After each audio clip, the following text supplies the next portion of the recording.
second week of the new year and our first video of 2023. Paul, what is happening so far? Kate, there's all kinds of earthquakes happening in the tech world. You've probably been listening to the news and tuning into Twitter with regards OpenAI and ChatGPT and all of the AI platforms, tools, and things that have been blowing up over the last few weeks. It's worth noting that it's the 16-year anniversary of the release of the iPhone, which changed the landscape of tech completely. And I truly believe that we're going through another revolution, and this one is going to be much greater. I know we've been excited about Web3 over the last few years and blockchain, and we still are, fully believe in it. But AI it's finally taking that huge step forward.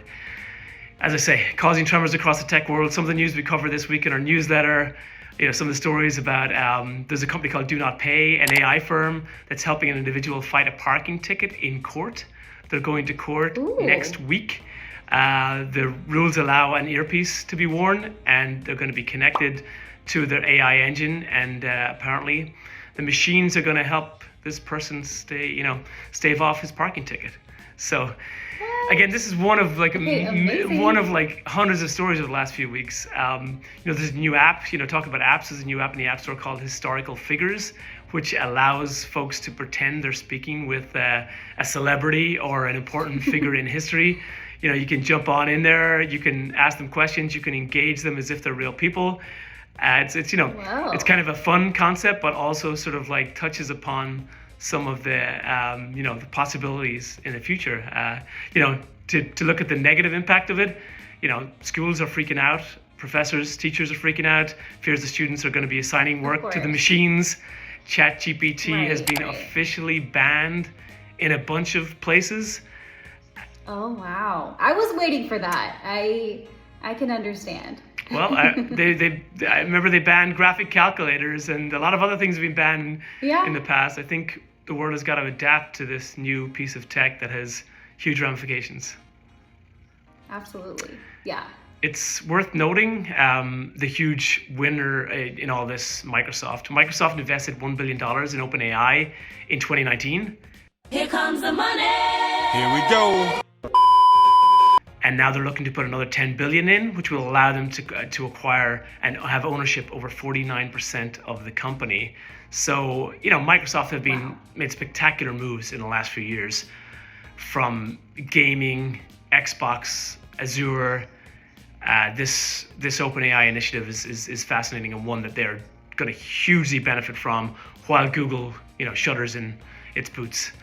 And it's funny, just today, this didn't make our newsletter this week, but just today there was news about Microsoft releasing this other it's in closed beta, but it's an API that allows people to feed in 3 seconds of audio of a person's voice, and apparently it can use text to speech to mimic that voice, and with frightening similarity. What? So, again, we've been talking about deepfakes and the threat of deepfakes in terms of video, which we've seen some examples. Audio seems to be really within reach and very, very simple to take and make happen these days. So there's a lot happening. You can kind of see why we're all about it in the newsletter this week, and I'm sure there's going to be much more to come. What do you think about it all, Kate? Worried about the machines? I was going to say, I have seen a very convincing deepfake TikTok of Tom Cruise. He's viral. I've seen him everywhere. And it is so insanely real. And he's just doing mundane, everyday things, like walking his dog, and he'll be like, "It's me, Tom Cruise." It is wild. It is. I don't know how I feel about it. I don't know either. It's kind of frightening. This is the period we were all worried about. And I think in the short term, the medium term, a lot of people are worried about losing their jobs. And I think there are some professions that are absolutely under threat. We're talking about writers, we're talking about artists, but I believe it will shift the goalposts. There was I think the quote on our meme this week was that AI will not replace you. A person using AI will replace you. And we are absolutely intent, and that goes for our designers and our marketing people, and absolutely our developers too. We're going to be utilizing AI both in our client projects as well as improving some of our own processes and language, and helping us do some previously mundane and time-consuming things. And I think it's going to make a big impact on our productivity. And we totally believe to embrace it is to take advantage and not being left behind. And that's certainly where we want to be and where we want to guide anyone that works with us here at 3Advance. So Kate, in other news, I think Apple have a big announcement. So they're not I don't know if it's an announcement or it's just rumors. Can you tell me a little bit about what's happening over there? Yes, so some of you may know I'm really into AR and VR headsets. So Apple may finally be debuting their mixed reality headset this spring. So supposedly they are revealing their device at the Worldwide Developers Conference in June, and they may start shipping as early as the fall.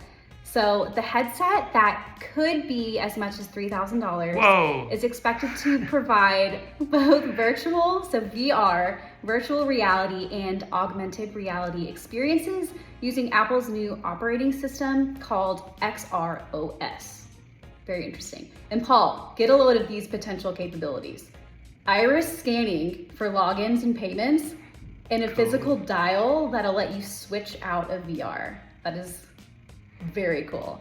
So also, this is interesting. Speaking of Xbox and Microsoft, it may also focus more on work rather than gaming. So similar to the Meta Quest Pro that we've reported on previously, it might not even come with a gaming controller. So interested to see how this all plays out. Wow. But yes, this is just a rumor, so we'll see. Stay tuned on more details. We've been covering some rumors about Apple's AR VR glasses for a while, but it does seem to be getting closer. I think, as you say, they're trying to get developers on this early, and I think it's a matter of populating it with content, with apps, and really understanding how developers are going to sort of push this even further. But I think you're right. $3,000 for this headset is not going to be, even gamers are going to be very hesitant to jump in there very quickly, and perhaps it is enterprise, and we'll see how we can take advantage of it whenever it arrives. Totally. Yeah, I remember we were shocked that the Meta Quest was $1,400. This $3,000 is. It just shows, I think, that the tech is still, because it's so expensive. It's not the tech that's available for some of these lower cost devices. You got to fork out for it, and the experience better be good. We've been waiting for Apple to jump on this train, so this experience had better be good. Let's see. I know. I mean, I feel like Apple, they may not be the first, but they tend to perfect. So I don't know. I'm excited. We shall see. We shall see. The orders will be coming in fast and furious over here, I'm sure. Oh yeah. Okay. All right, Paul. So are we going to talk about Elon Musk? No. Just kidding. No, Elon. We're going to have an Elon-free 2013, I said. I'm kidding. An Elon-free 2023. Yes. Let's commit to it today. Totally kidding. All right. All right. Awesome. Okay, thanks for taking the time. I will catch you next week. Yes. Thank you. Bye, Paul. See ya.